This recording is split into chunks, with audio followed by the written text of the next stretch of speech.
Assalamualaikum warahmatullahi wabarakatuh. Perkenalkan, nama saya Miftahul Ulum dari kelas PGMIB. Di sini saya akan menjelaskan tentang bagaimana sih cara membaca dan menulis puisi dengan baik.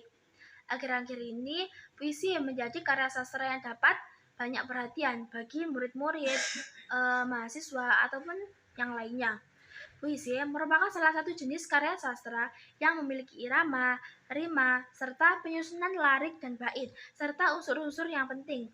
Unsur-unsur tersebut membentuk suatu keindahan yang menjadi daya tarik, terlebih lagi jika dibacakan oleh orang yang tepat.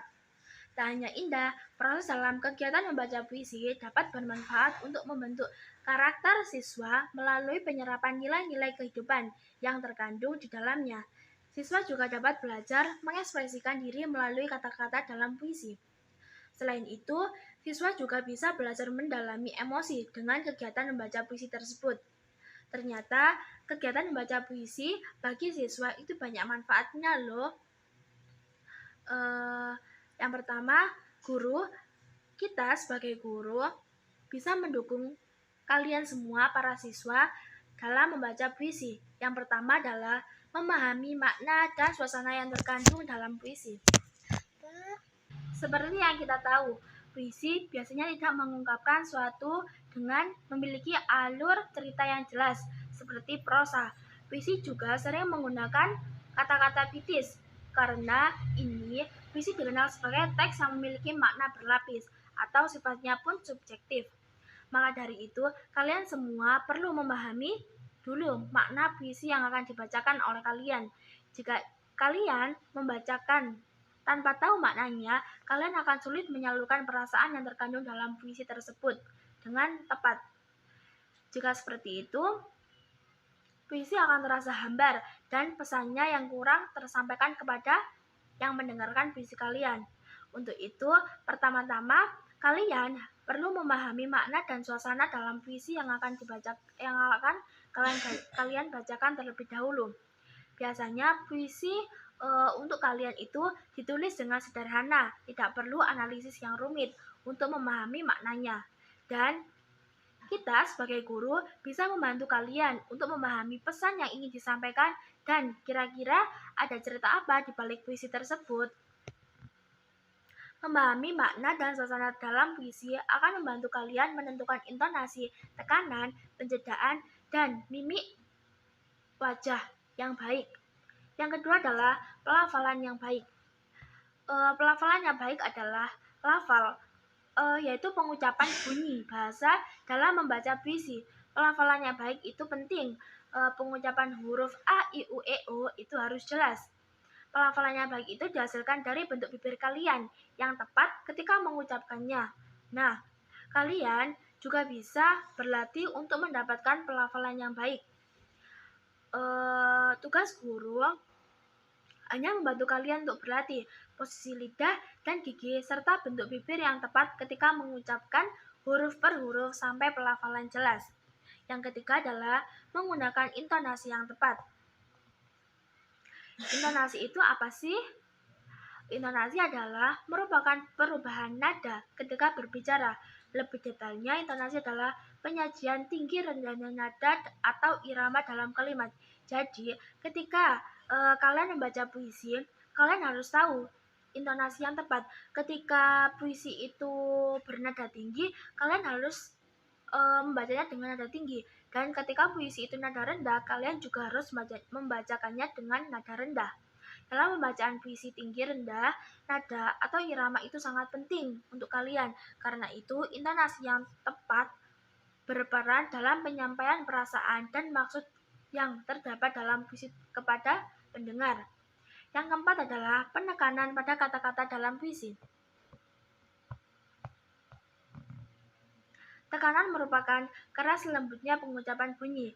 Ketika membaca puisi, penting memberikan penekanan yang tepat. Jadi, penekanan itu sesuai kita membaca puisi yang berjudul apa. Ketika kita membaca puisi yang berjudul Ibu, itu kebanyakan kita menggunakan nada rendah. Ketika kita membacakan puisi tentang alam, suasana, ataupun apa, itu biasanya lebih banyak bernada tinggi. Jadi, kita maksudnya ketika kita membaca puisi berjudul Ibu, kita membacanya dengan lembut, nada rendah, dan tidak terlalu keras. Dan begitu pun sebaliknya. Paham kalian? Penekanan yang diberikan pada kata-kata yang ingin ditegaskan atau dianggap penting, yaitu jangan disepelekan. Yang kelima adalah tentukan penjedaan dengan tepat.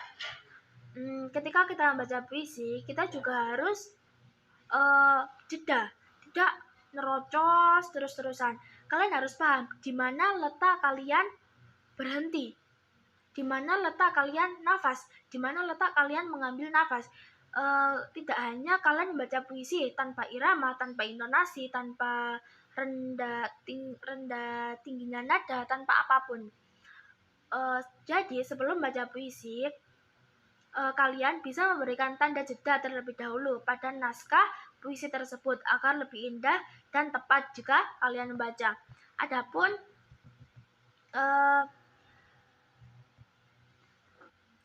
Adapun 3 macam membaca puisi, yaitu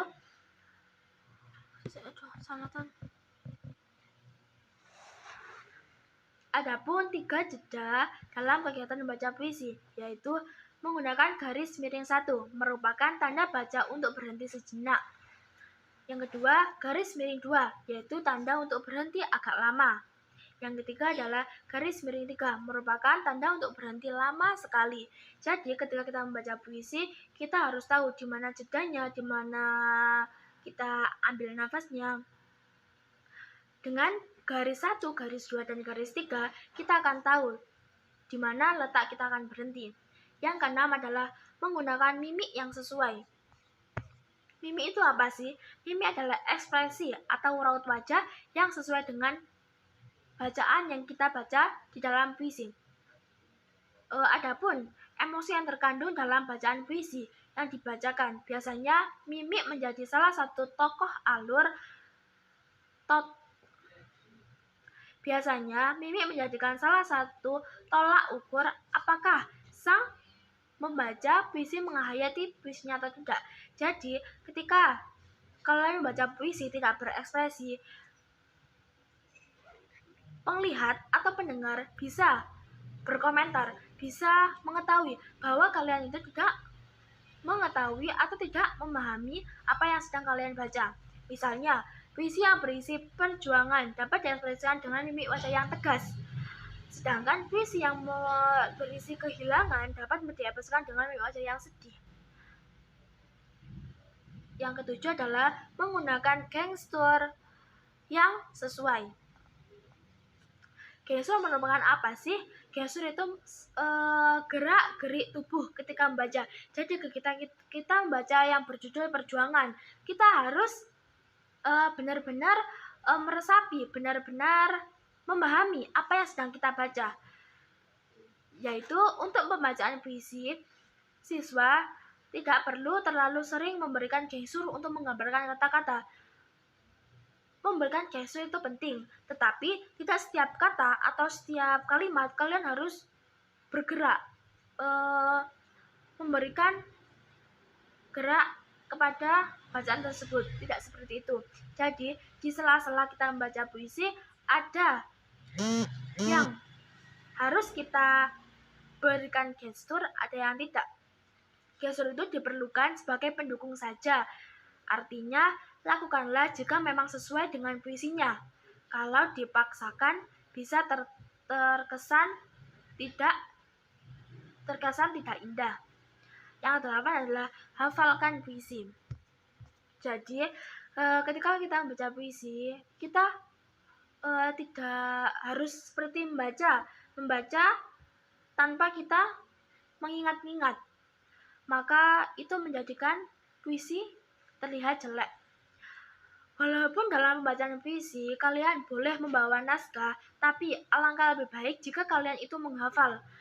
Dengan hafal, puisi yang dibacakan kalian semua akan terpaku pada naskah. Jadi kalian bisa melakukan detail-detail penting ketika membacakan puisi. Yang ke-9 adalah percaya diri. Latihan yang cukup akan meningkatkan kepercayaan diri pada anak ketika tampil. Jadi ketika kita membaca puisi, kita harus mempunyai sifat pede untuk memberikan hasil yang sesuai dengan usaha yang telah kalian pelajari selama ini. Kalau kalian mulai menunjukkan tanda-tanda tidak pede sebelum tampil atau membaca kalian tidak menenangkan, yakinlah bahwa kalian bisa melakukan dengan baik karena kalian sudah berusaha keras. Katakan bahwa guru akan mengatakan bahwa bangga melihat kalian tampil di depan. Itu adalah cara membaca puisi dengan baik. Dan kita lanjut dengan bagaimana sih cara menulis puisi dengan baik. Apakah kalian pernah menulis puisi? Apakah kalian pernah membaca puisi? Apakah kalian pernah membuat puisi? Tentu pernah kan? Baik itu tugas sekolah atau hanya hobi kalian saja. Setelah kalian mengetahui pengertian dan serta unsur pembangunan puisi, sekarang kalian harus mengetahui langkah-langkah membuat puisi. Mungkin banyak yang berpikir bahwa sepertinya membuat puisi itu sangat mudah. Namun, pada nyatanya banyak yang harus diperhatikan agar puisi itu sendiri lebih menarik saat dibaca dan mudah dipahami oleh pembaca. Lalu, bagaimana cara membuat puisi yang baik dan benar? Apakah kalian sudah paham?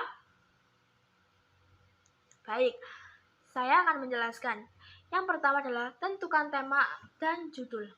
Pertama, pilihlah satu tema yang kita inginkan sebagai acuan dalam membuat puisi agar puisi kita lebih menarik. Tema puisi ada banyak sekali, jadi sebisa mungkin pilihlah tema yang benar-benar menarik. Setelah menentukan tema, selanjutnya adalah menentukan judul yang berpacu pada tema. Misalnya, kita menentukan temanya yaitu kesetiaan. Yang kedua adalah menentukan kata kunci. Apa sih Bu menentukan kata kunci itu? Menentukan kata kunci itu adalah menentukan tema. Langkah-langkah menulis puisi adalah menentukan kata kunci dan kemudian mengembangkan kata tersebut. Seperti kalian menemukan judul atau semisal tema kesedihan. Jadi dari kata kunci tersebut kalian harus bisa mengembangkan dari kata-kata sedih, kalian kembangkan dengan pikiran kalian, dengan isi apa yang ingin kalian buat dalam puisi tersebut. Jika kalian telah menentukan tema, maka selanjutnya adalah menemukan kata kunci yang berkaitan dengan keabadian. Apabila sudah dirasa cukup untuk memulai membuat puisi, maka kalian tinggal mengembangkannya dalam sebuah kalimat atau larik puisi. Misalnya, satu kata kunci digunakan untuk satu larik, atau bisa saja satu kata kunci kemudian dikembangkan sebagai satu bait. Jadi, setiap bait atau setiap larik, berilah kata kunci. Ketika di bait satu, kata kuncinya apa? Jadi dari kata-kata itu kalian kembangkan menjadi satu bait. Yang ketiga adalah menggunakan gaya bahasa. Menggunakan gaya bahasa adalah salah satu cara dengan majas, misalnya majas perbandingan atau majas metafora. Yang keempat adalah mengembangkan puisi seindah mungkin. Menjadikan puisi yang indah, susunan kata-kata, larik-larik puisi menjadi bait-bait, kembangkanlah menjadi satu puisi yang utuh dan bermakna. Kalian harus ingat bahwa puisi bukanlah sebuah artikel. Itu yang harus kalian ingat. Puisi bukan sebuah artikel. Tulisan yang kamu buat untuk puisi harus ringkas, padat, sekaligus indah dan jelas. Bagaimana cara kalian membuat puisi itu dan bagaimana cara agar pendengar bisa memahami apa yang kalian baca. Pilihlah kata yang sesuai dengan mewakili unsur keindahan sekaligus makna yang padat. Ingatlah 3 hal yang berkaitan dengan kata dan larik dalam menulis puisi, yaitu kata. Kata adalah satuan rangkaian bunyi yang ritmis atau indah atau merdu. Yang kedua adalah makna. Makna kata bisa menimbulkan banyak tafsiran. Jadi, satu makna bisa ditafsirkan menjadi beberapa istilah. Yang ketiga adalah mengandung imajinasi mendalam tentang hal yang dibicarakan. Jadi, pendengar itu paham dengan puisi yang kalian bacakan. Langkah-langkah membuat puisi yang ini bisa kalian catat atau bisa kalian tulis. Langkah-langkah yang singkat yang dapat lebih mudah untuk kalian pahami. Yang pertama adalah menentukan gaya puisi. Yang kedua, menentukan tema atau judul puisi. Yang ketiga, membayangkan suasana. Jadi di dalam puisi itu berjudul atau bertema apa, kita harus membayangkan bagaimana suasana di dalam puisi tersebut. Yang keempat adalah menggunakan gaya bahasa. Jadi ketika kita membuat puisi, kita harus melihat bahasanya harus sopan, tertata, tidak harus baku. Yang kelima adalah mengembangkan puisi seindah mungkin. Dan yang keenam adalah penulis puisi. Jadi itu langkah-langkah dalam membuat puisi. Cukup sekian dari saya. Terima kasih. Mohon maaf bila ada salah kata atau salah pemahaman. Terima kasih sudah menyimak penjelasan dari saya. Kurang lebihnya saya mohon maaf. Assalamualaikum warahmatullahi wabarakatuh.